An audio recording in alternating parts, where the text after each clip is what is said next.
What's going on, everybody? My name is Chris Williams, and you are watching the Overblood Community Video Thingy, your one-stop shop for everything Game Informer, where we talk about the magazine, the website, the YouTube page, and last but certainly not least, the Game Informer community, better known as the Overblood Facebook group. How you doing? Now, each and every week, we start this show off with a little thing called the topic of the week. This week's topic: people who like Pokemon Snap. Are they crazy or just insane? Just kidding, of course. Brent, buddy, pal, take it away. Yo, have you heard of KickStarter? Because I'm about to kickstart a conversation about it. There's this thing called Red Ash that was a failed Kickstarter. Basically a Mega Man Legends kind of inspired thing that was kind of exciting, but I guess not enough to span a whole Kickstarter. But it turns out that it was going to get picked up by a developer anyway. Same thing is going on with Shenmue. And today we got the news of Mighty Number 9 being canceled, so Kickstarter's kind of sucked lately. But I want to know your opinion on it because it's a heavy topic and I don't think one that's talked about often enough. My opinion is, we got Bloodstain coming up, we got Ukulele coming up. These are projects from people that we wouldn't be able to get otherwise, like with Mighty Number 9 and Inafune, like if he was still at Capcom, no way, it wouldn't be happening. So even though it's delayed, hopefully it'll happen. Fingers crossed. Yeah, Kickstarter's great. Too many projects that we could get that we normally wouldn't. So keep that in mind when you're crapping on Kickstarter, okay? Don't crap on things. Goodbye.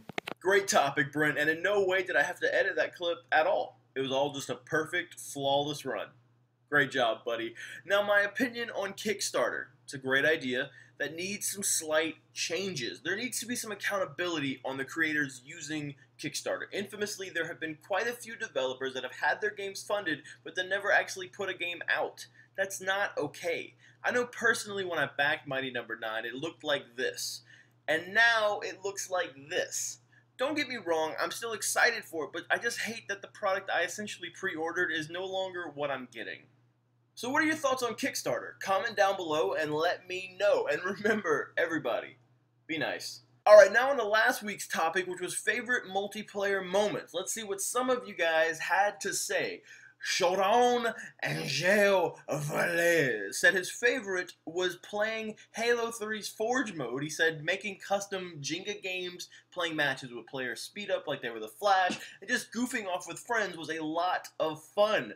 Now, the next comment comes from our good old buddy, Chris Cocken, who said watching the Horizon trailer. No! Don't understand why you can't listen. You don't listen. Or they don't understand. Why can't you just understand? It's just a dumb game about dinosaur robots. It's probably gonna be really stupid. Just leave me alone with the dinosaur robots. I can't do it.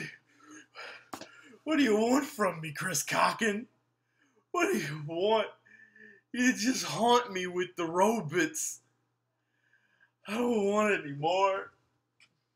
Now it's time for the community shoutouts. This week, Rebecca Lang posted a link to her Facebook page where she posts all of the awesome articles she writes. She said she needs to get to 100 likes for the Overlord Google to allow her page to pop up in the search results. As of right now, she's at 86. Over, buddies, I need you to all go be Drake. Do something amazing and make this little girl's dreams come true. Little girl, I'm so sorry about that, but I'm not doing another take of this. Go be Drake. Get this lady to 100, okay? Sorry about that. Now, anyways, Blake Anglin 2 weeks ago did a Rocket League tournament. It was amazing. My team Crossfire, we lost, okay? It happens. Sometimes the greats, we fall, but don't worry about it. It happens. Blake, you're amazing for doing that. I hope we do more of it. I'm just saying, okay? My personal opinion of why my team lost, the other teams were cheating. They were probably on their high-tech PCs hacking away. You know what I mean? That's what happens, right? I'm just saying. That's what PC people do. So, there you go. Truth. Links down below for everything I talked about. Now for the thing that keeps the lights on, Game Informer. This week we are talking about a lot, because I don't know if you noticed, and I wasn't here last week. I missed it. I'm so sorry. So many things happen in the Game Informer world, but don't worry, because we're going to be talking about a lot of things, and we're talking about a lot. And the first thing we're talking about is Shenmue Chronicle, Andrew Reiner, Kyle Hilliard. They're up to like episode 8. They're just playing through Shenmue. They're trying to answer a lot of great questions, like, why is the game called Shenmue? Why isn't the main character called Shenmue? That day. Reiner? If you went to some kind of flower garden and there was a koi pond there, and a comrade, and you're hanging out with your daughter, and you saw a little boy fall in the koi pond, would you help the boy, or would you pick up your daughter and walk away? It's just a koi pond? Yeah, just I'm it sure was I would like pick the kid up a and foot of water. Yeah, I would totally help him out.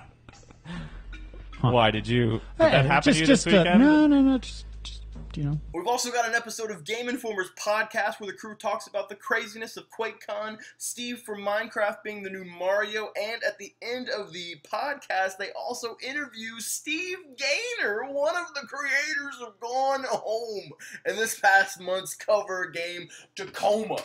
Check it out, brother. Well, when he showed up, it was like I met him and I just slowly closed my door. Because you didn't want him to steal your weed. Right, That's exactly. right. That's right. Just I can stacks tell. of it. There's a narc in here. Yeah, don't look at all the cocaine. And now a test chamber from this week where we get a game inspired by the incredible story of Anne Frank. This game is called Beyond Eyes. It's a game where you play as a young blind girl trying to explore her surroundings, just like the famous story of Anne Frank, who was blind, deaf, mute, and was taught by a teacher to learn how to express herself. That is very similar to what the game Beyond Eyes is like, much like the story of Anne Frank. So, you listen, it's a beautiful game. The art style is incredible. And, yeah, you guys on Xbox One, you truly are lucky. So here you go. Here's the Anne Frank-inspired game Beyond Eyes. Seriously though, where are the parents? You have a blind child in the winter with like a short dress on. And finally, we've got a replay for Metroid Other M. From what I understand, this is the reason why Nintendo just doesn't make Metroid games anymore. Among them was Anthony. In the face of his well-meaning behavior and that of the other soldiers. That guy, I think? My response They panned over was to two become people. They panned over, yeah, like the whole group. Oh, wow. Oh, Samus. Defiant. Don't mess Reaffirming around. that thumbs down. What if one of those guys is That chip named on my Lady or shoulder. something? Also, at the end of the replay, we get a nice send-off. A very nice send-off. Basically, we got Boyz II Men playing in the background here. How do I say goodbye to Brian Ford? Who last week announced that he was leaving Game Informer. So make sure that you stay and watch the whole video, right? Make sure you watch that replay. Make sure you see the amazing video that they put together for the man. And of course, don't forget that everything I've talked about, and even more, right? This isn't everything GI has done for the past 2 weeks. Are you kidding? They did a lot of stuff. All the links are down below. Go check it out. It's amazing. And for God's sakes, people, maybe leave some comments on those videos. Let them know how amazing they are. Let those Game Informer people know just how informed they've made you. Well, Overbuddies, this has been yet another episode of the Overblood Community Video Thingy. And of course, don't forget that if you're watching this, it means one thing. You're awesome. Later, guys.